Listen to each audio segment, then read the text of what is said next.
Welcome to CSI, Careers with Special Ingredients. I'm Kat. This video was created by the Hospitality Education Foundation of Georgia. It has been made possible by a grant from the USDA Specialty Crop Block Grant Program and from ProStart and Dexter Russell. We won second place at the National ProStart Invitational in 2015. I will be on the streets meeting people to help me open a restaurant.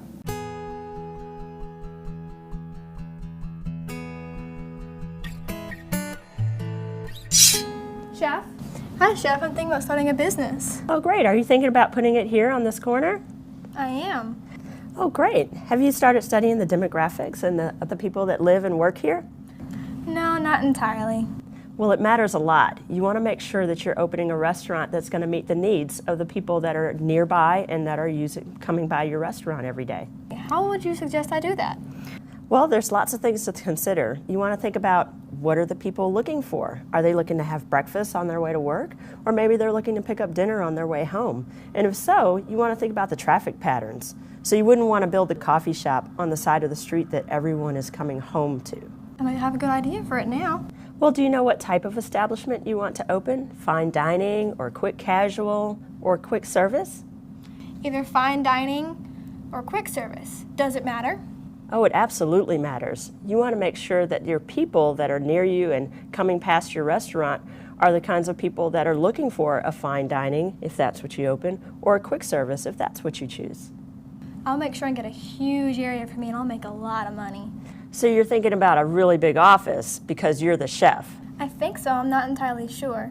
Well, a lot of chefs make that decision and find out later that it wasn't really a good idea. You want to make sure that all of the space in your restaurant is generating income, which means you want a piece of equipment or a person or food that you're going to sell in that space so that people can pay you for it and you can make your money. But just having a really cool office space that you can sit in might not generate a lot of income.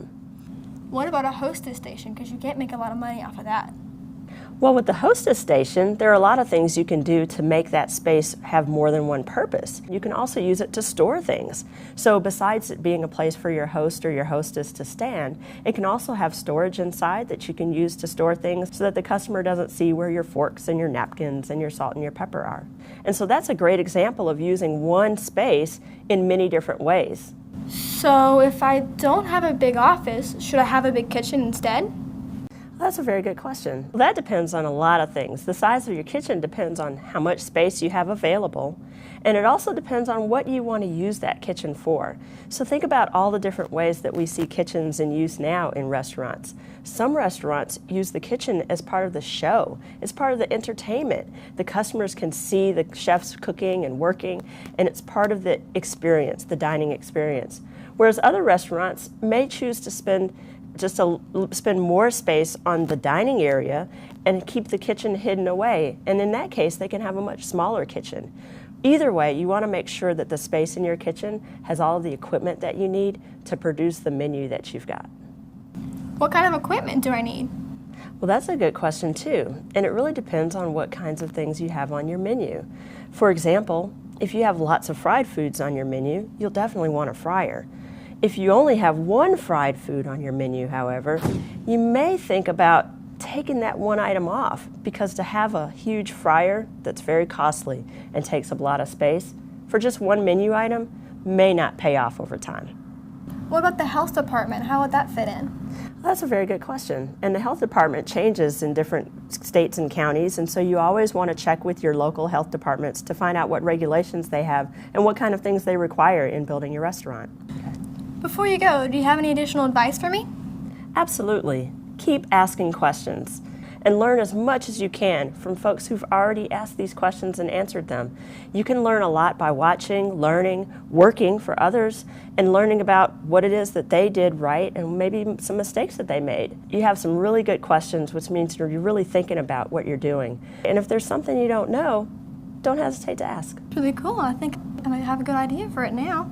Well, Thank great. you. It's my pleasure. That was great. In 2015, we went to the National ProStart Invitational.